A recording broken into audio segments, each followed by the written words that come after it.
Today on Conversations Aloud, we're asking, how does the current economic system serve wealth extraction for those in control? We're joined by Aldo Grech, who is a leadership consultant and an author of a number of books, including his most recent, Kleptocracy: Why They Win, What They Take, and How to Stop It, in which Aldo argues that corruption is no longer the exception. In many places, it has become the system. Welcome to the show, Aldo. Thank you. Thanks, Hadi, for inviting me. And I'm looking forward to a chat and exploration about what I found in my exploration of writing these various books. Yes, it's a very interesting time to, I think, discuss this. It's very relevant. You know, when people hear the word kleptocracy, which means basically a form of government whereby corrupt leaders extract wealth from the nation for personal gains, they often think of dictators, you know, in corrupt states very far away. But your argument is that this is far closer to home. What do you mean by kleptocracy in a modern democratic context? That's a very interesting question. Is the crux of what I write about in kleptocracy. So kleptocracy is ruled by stealing. It's not corruption. Oligarchy might be considered corruption, because oligarchy is when people with money infiltrate a state by buying politicians. That's corruption. But in order to have corruption, you have to have the rule of law present. Kleptocracy is ruled by not having rule of law. And so what the kleptocrat does, and you might think of Orban as one, many people call him corrupt or oligarchy or what have you. What they do, they don't use their money to buy politicians or buy the state. They use the state to enrich themselves. And that is the key difference between an oligarchy and a kleptocracy. And so in a kleptocracy, the state exists to enrich the key person and those around them. So by definition, they don't actually have a governance model, because the governance model is extraction. And that is the key difference. There is no corruption in a kleptocracy. It is in the open. People are just existing to extract money for themselves and those around them. Yeah, I think in the book you kind of say, you know, corruption is deviation from the rules, whereby kleptocracy is when the rules itself, the institutions, and the incentives have been built so that extraction becomes normal. It becomes protected. It becomes, in a sense, legalized. And you can see it happening. And this is why the nouns are important, because calling kleptocracy corruption, what happens, which is what's happening in most of the media in the West, is that the clamorous, the big news that you read about every single moment of every single day about certain individual, but which I like not to mention because I don't want to promote as much as the individual likes to be promoted. There is a process when they come to government. The first thing they do is they start a process of eliminating or weakening anything that could be in the way of them extracting. They corrupt the governing, the legal system. They somehow silence the media. And it is a process that is defined. I call it the franchise in my book. There's a whole chapter about it. And strangely enough, it was defined by Viktor Orban. Orban of Hungary. Ex-leader of Hungary. And that is going to be a very interesting process now. We have to watch Hungary very closely because that's a case study. We're going to learn from Hungary whether the infiltration went in deep enough, like, we know all the way from the president, because in Hungary, operationally, it's the prime minister that runs the country, not like in America. And so the president was put in there by Orban.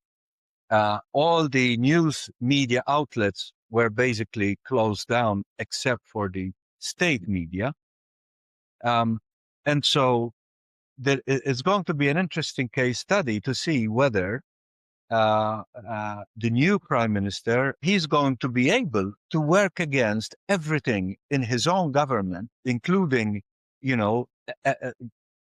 desk operator level people who have been installed there to protect the kleptocracy. And so this is going to be a very interesting test for us. I'm watching it very closely. Initially, he's showing the right signs, but so is every part of the government that was installed by Viktor Orban, responding as you would expect them to respond, by slowing down, by continuing the lies. And so the franchise includes a number of franchisees. So let's say that Orban was the franchisor. There are a number of franchisees, strangely enough, including in America. In America, Project 2025 was in large part written by Viktor Orban's people in consultation with the Heritage Foundation. And this is all documented in the book. Interesting. Yeah, I mean, America is also taking a very interesting route where I don't know if you saw that. I think it was a couple of days ago where the IRS is now banned from tax auditing Trump's tax returns and Trump's related parties. Yeah, that's insane. But it follows the script. It absolutely follows this. This is the thing, this is the switch I had to make mentally in order to write the book, where we get alarmed by the corruption, but it's not corruption. These are steps that are documented in the franchise operation. It's all documented in Project 2025. Obviously, when he was asked in the lead up to the election, what is this Project 2025? He said, I don't know, it has nothing to do with me. But now we know that 60% of Project 2025 has already been implemented. The distraction, the corruption, the noise, the constant news serves to hide a process like a woodworm that's eating away at the beams until the building comes down. So, are you arguing that the current economic system has been captured by kleptocrats, or that capitalism in its current form naturally evolves into kleptocracy unless restrained? That's a very interesting question, because the follow-up book, it's not finished yet, that I'm writing, which is called The Extractor's Handbook, goes forensically into the history of capitalism, recent modern capitalism, to understand whether this was always going to be the destination or whether somebody woke up one day. And I think it's both. One thing is, there was a character called Milton Friedman, and it's known as the Milton Friedman doctrine. You probably are aware of it. And what the Milton, which started off as a one pager in the New York Times. And basically, it said it created what's known as stakeholder primacy. And so an organization, a corporation, exists for the exclusive pleasure of the shareholder. And so everything else, including pollution, including employees, you have to, the shareholder, the CEO's responsibility is to eliminate those costs. It is written. It is the doctrine. This is not speculation. This is not conspiracy theory. This is a newspaper article, which then was followed up by many important people in the US. And so once you do that, once you remove the human factor of an organization of capitalism, then you have nothing else but what I call pulverization. Everything else is friction that has to be removed as soon as possible. And now with AI, we're getting very close to actually achieving it. And so there was that process. And then there is another process that started, in my opinion, with Putin in Russia, where, and I argue, although this is never discussed in the mainstream media, I argue that the biggest mistake in his progress that Putin did is to attack Ukraine. Because before Ukraine, he was able to infiltrate Europe, pay European politicians. This is all documented, which are what we call the far right, which are not the far right. They are the kleptocratic class. They have learned from Putin how to do it. He funded them. They are eroding the European project bit at a time. They are Meloni, and they are Le Pen, and they are Farage, and they are, Orban, and the rest of them. And it is documented in CPAC meetings in 2022 and 2023, where all these people got together in order to discuss the franchise. And Orban is quoted as saying, we need soldiers on the ground. And so this was war. And so there were two intersecting moments where, from one side, capitalism was going to get here anyway. And Putin's focus to erode the European project, I'm not defending anybody or attacking anybody, these are just facts, coincided to accelerate the process. There is this concept, you remember, trickle-down economics. We've got the empirical evidence that it's a fallacy. It doesn't exist. You look at the wage keeping up with productivity, stopping around 1973 and flattening from there. And at the same time, an upward, almost exponential curve of GDP and wealth being extracted. When AI started coming in 5 years ago, Elon Musk and everybody else was talking about the importance of UBI, Universal Basic Income. Well, how come they are not talking about it anymore? Because now AI is unstoppable, and they know that UBI would be a tax on them. And so why would they promote it anymore? At the end of the day, according to Elon Musk, a humanoid robot that does the work of a human being costs between $15,000 and $20,000. That is a small salary for 1 year for a human being. And so you paid once and you keep using that thing. And what do the people do? This is let alone the AI that is not robotic, just the white collar workers that are disappearing. I mean, if you follow the news closely, you will see that there is a ongoing shedding of people, which are not traditionally the people that you see being displaced by automation. It is happening now. And this is the thing. We keep talking about AI as coming and taking away our jobs, but it has already happened. This is now we're seeing the result of it, the delayed result of it. But it's already happening. And so, this is the model we're living in. And unfortunately, the amount of the hundreds of millions of dollars being spent on social media, brainwashing and gaslighting people to continue funding or supporting and voting for the people that are stealing from them is almost unstoppable. In fact, that's the book that started it all for me. I wrote it 3 years ago. It was called Silent Echoes. Silent Echoes is about how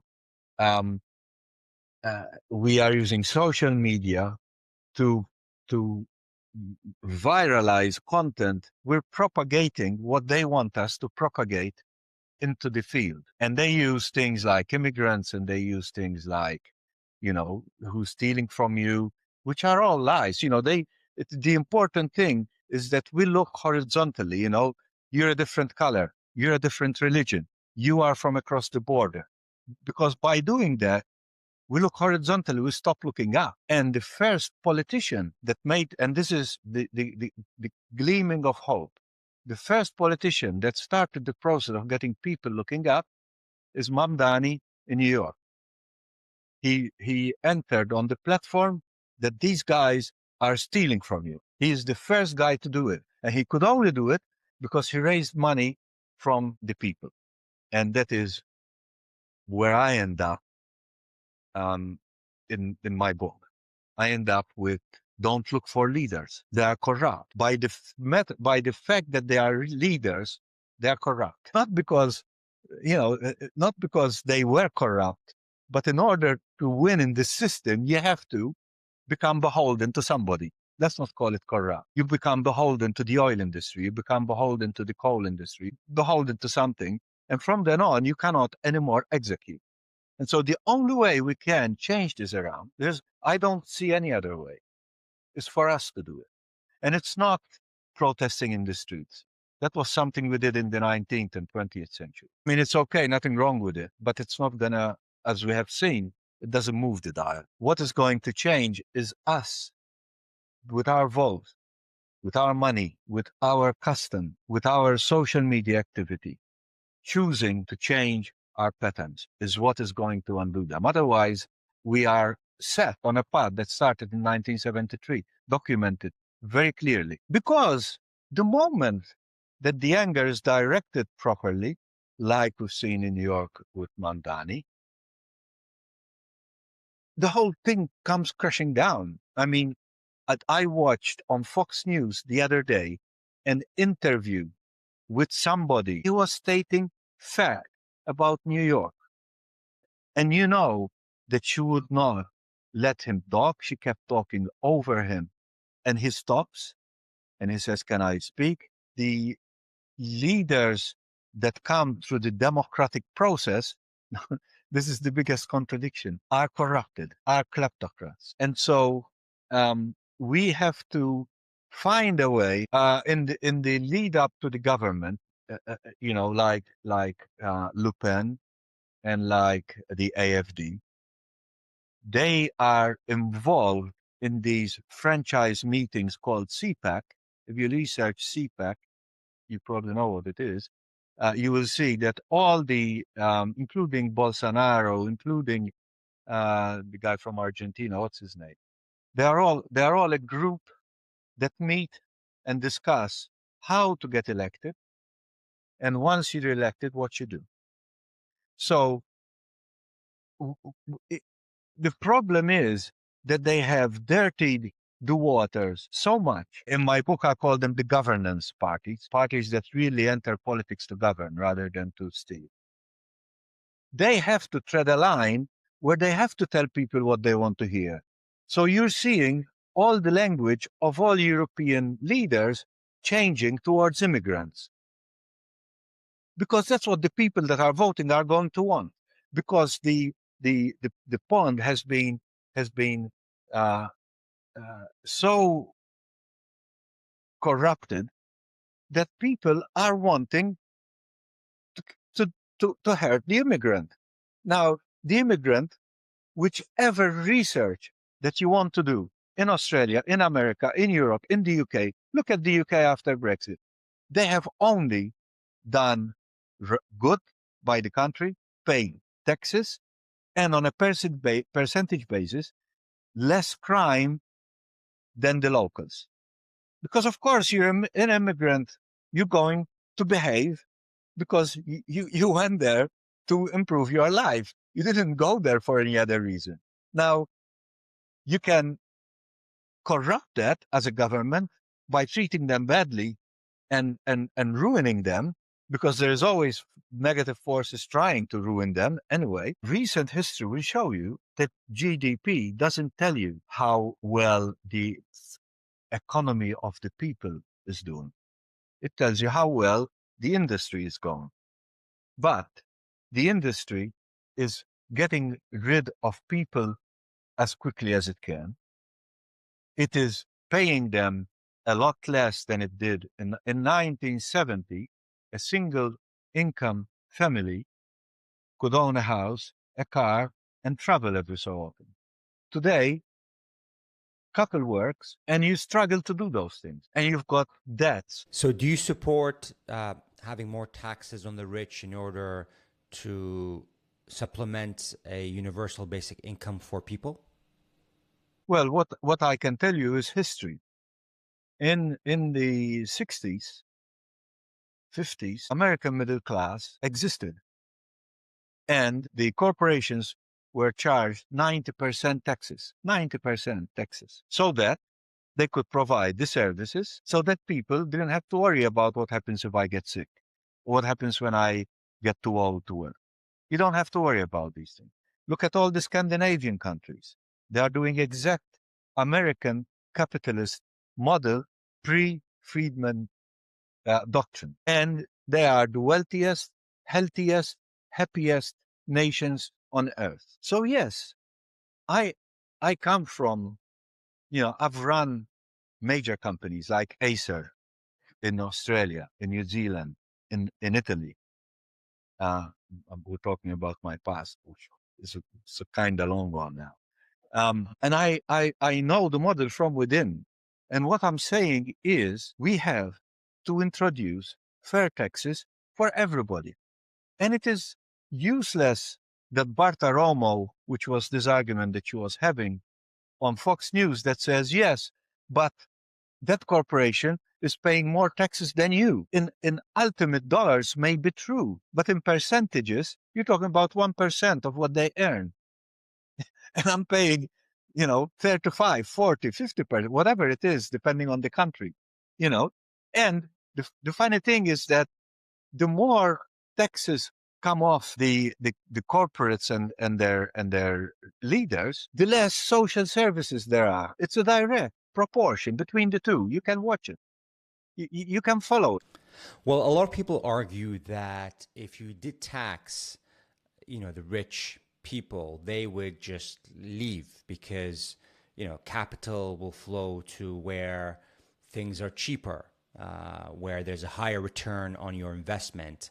And so those people will just take their capital and go to those jurisdictions where there might be less tax, and that's the worry of taxing the rich. Yes, and I think what you just said could be encouraging from the point of view that yes, capital will flow where wages are low and taxes are low. Okay. But these are normally emerging economies. Well, in emerging economies, normally you've got leaders that are more in touch with their people. You just look at China, the miracle, hundreds of millions out of poverty in China in the last 20 years. Now, I'm not getting into the politics of China because I can get into the politics of America. We can get, who is the dirtiest, who's done the worst things. The Chinese government used the opportunity to bring millions, hundreds of millions out of poverty. And so to me, there is a ray of sunlight when you say capital will flow where taxes are lower, where wages are lower. And I think that could be a good thing if the leaders are smart enough to realize what is happening to their countries. You know, uh, look what happened in Iran in 70, whatever it was, when Iran wanted genuinely to own its own oil.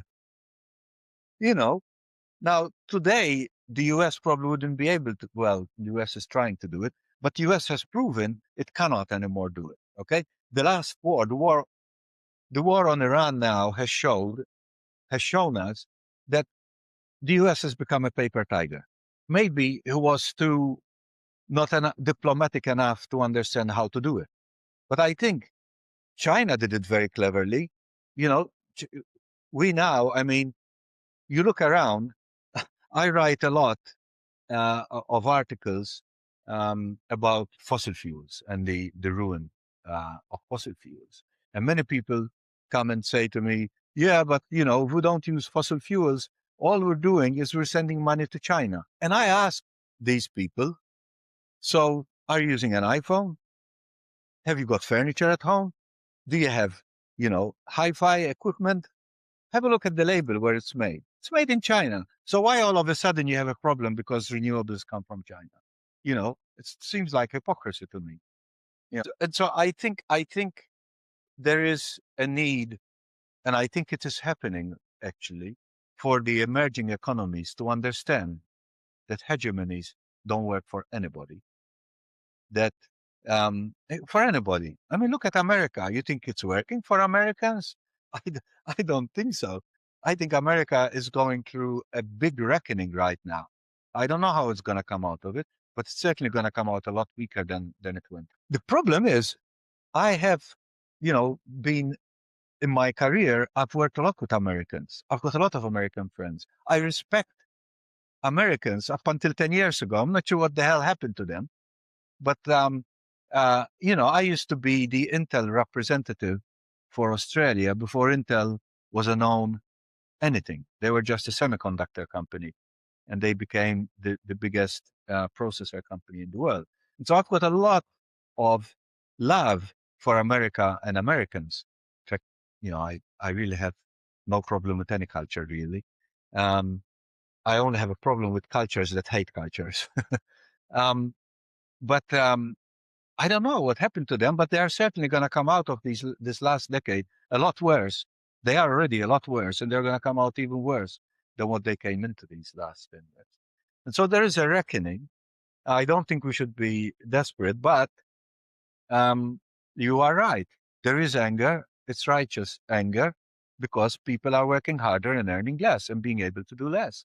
And it's not going to be solved by the extractors. It's our job to find the facts, tell the facts, and continue down the path of facts because it's the only grounding thing. Otherwise, if we live in the fantasy of lies, there's no hope. If you had to name 5 reforms that would most directly reduce systemic wealth extraction, what would they be? The biggest toxic thing of our times is social media. And so the reforms that would change everything won't happen because it's America's biggest export now, AI and social media. And so if you want to fix this problem, it's a very easy fix. Okay?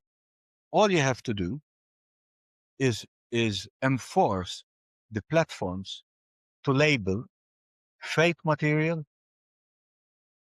to label AI material.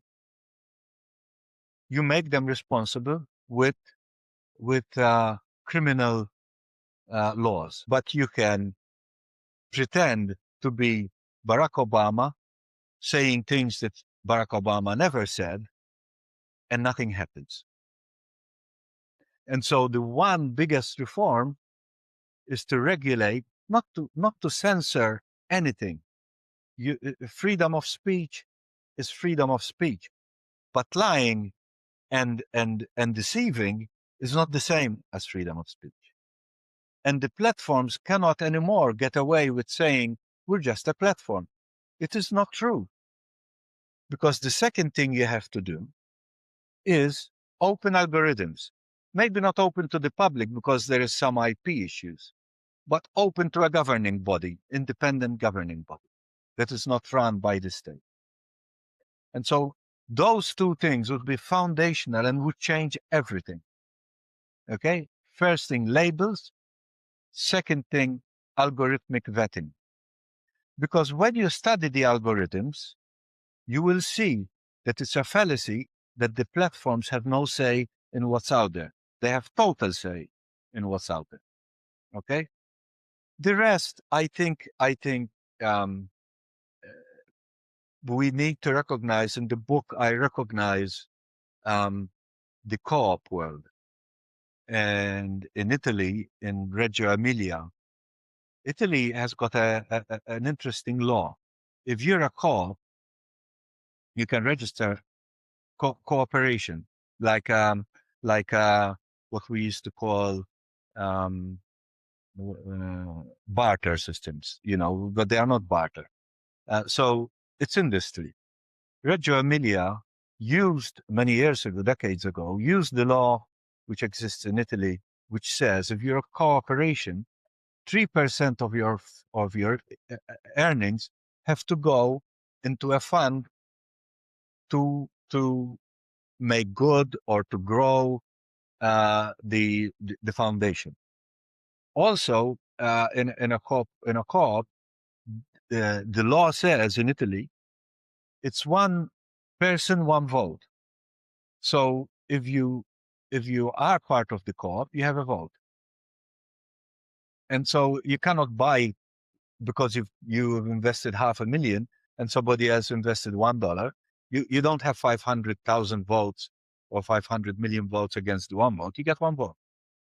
And so I think we need to start looking at alternative models that have proven. Reggio Emilia, over the decades, consistently has higher GDP than Italy, consistently. The same model exists in Spain. It's called Mondragon. And it's the same. It's people working together in a non-extractive model. This is not some hippie, concept of love thy neighbor and free sex and what have you. This is nothing. In fact, it's the opposite. In Reggio Emilia, if a company goes bankrupt, the employees can get money from the 3% and own the business, kick the owners out because they sent it bankrupt anyway, and with funds rebuild the business. And they're all equal owners. And so what we need to do is, rather than continuing following the latest piece of news that is the same crap, regurgitated, who said what to who and what the geopolitics are, what we need to study models that are breaking away from the modern capitalism to effectively adopt early capitalism. You asked me for 5, I only gave you 3. And I think even if we achieve one of them, would be miles ahead of where we are today. Aldo, thank you so much for this conversation. It's been a pleasure speaking to you. If people wanted to find out more about your work, where can they do that? Well, this is my new book. This is a proof one, still with the bar across it, because it's not the full finish. But this is the latest book, Kleptocracy. It's available on Amazon. That's my name, Aldo Grech. Maybe I'll send you a link to where you can find the books. You might be able to put it on the podcast. And you can find me. Aldo Grech is also my website. So you can find me. You can Google Aldo Grech and probably I'll come up somewhere. But on Amazon, you look up Kleptocracy by Aldo Grech. Aldo, thank you so much for today. Hadi, it's been an absolute well-spent hour chatting to you.